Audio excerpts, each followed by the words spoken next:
లోక సంబంధి ఎప్పుడు కూడా ఈ లోకంలో ఉన్నటువంటి వాటి విలువను గూర్చియే మాట్లాడుతూ ఉంటారు. కానీ పరలోకమును గూర్చినటువంటి విలువ గాని, పరలోకము వెళ్ళిన తర్వాత మనకు అక్కడ కలగబోయేటువంటి మేలేంటి అనేటువంటి విషయం గాని, ఈరోజు ఈ భూమి మీద ఉన్నటువంటి మనుషులు ఎరుగని వారుగా జీవిస్తూ ఉన్నారు.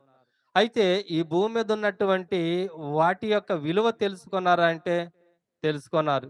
బంగారం విలువ తెలుసు, ఆస్తి విలువ తెలుసు, ఇంకా ఈ ప్రాణం విలువ తెలుసు. కానీ ఈ భూమి మీద జీవించడానికి మాత్రమే ఈ ప్రాణాన్ని కాపాడుకోవాలనే ఆలోచన చేస్తూ ఉంటారు. కానీ ఈ భూమిని దాటిన తర్వాత ఆత్మకు కలగబోయేటువంటి నష్టం ఏంటి? మేలేంటి? అనేటువంటి విషయాలను గూర్చినటువంటి అవగాహన లేని వారుగా ఈ భూమి మీద ఎంతోమంది జీవిస్తూ ఉన్నారు.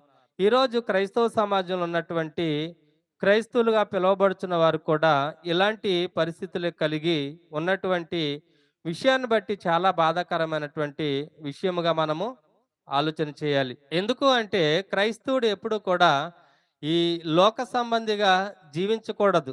ఒకవేళ క్రైస్తవుడు లోక సంబంధిగా ఉన్నట్లయితే, లోక సంబంధిగా ఉండటం అనంటే ఎప్పుడు కూడా ఈ భూమి మీద ఉన్నటువంటి వాటిని గూర్చి మాత్రమే ఆలోచించడము. ఈ భూమి మీద ఉన్నటువంటి వాటిని మాత్రమే కోరుకోవటము. ఈ భూమి మీద ఉన్నటువంటి వాటి విలువను మాత్రమే తెలుసుకోవటము.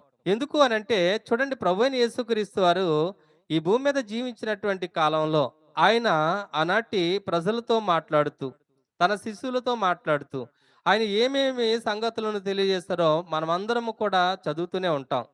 అయితే ప్రియులారా, యోహాను సువార్త 8వ అధ్యాయము, యోహాను సువార్త 8వ అధ్యాయము 23వ వచనంలో ఆయన ఏమంటున్నారో మనం చూడగలిగితే, అప్పుడు ఆయన, మీరు క్రింది వారు, నేను పైనుండి వాడను అని అంటూ ఉన్నాడు. అక్కడ ఉన్నటువంటి ప్రజలు కానివ్వండి, ఆయనతో ఉన్నటువంటి శిష్యులు కానివ్వండి, ఆయన చెప్పినటువంటి మాటలను గ్రహించిన వారుగా ఉన్నారు. అంటే ఎప్పుడు కూడా ఆయన చెప్పినటువంటి మాటలను ఈ భూ సంబంధంగానే ఆలోచన చేశారు. అందును బట్టి ఆయన అంటున్నటువంటి మాట ఏమిటి అనంటే, ఈ భూ సంబంధమైన విషయాలు మాత్రమే మీకు తెలుసు.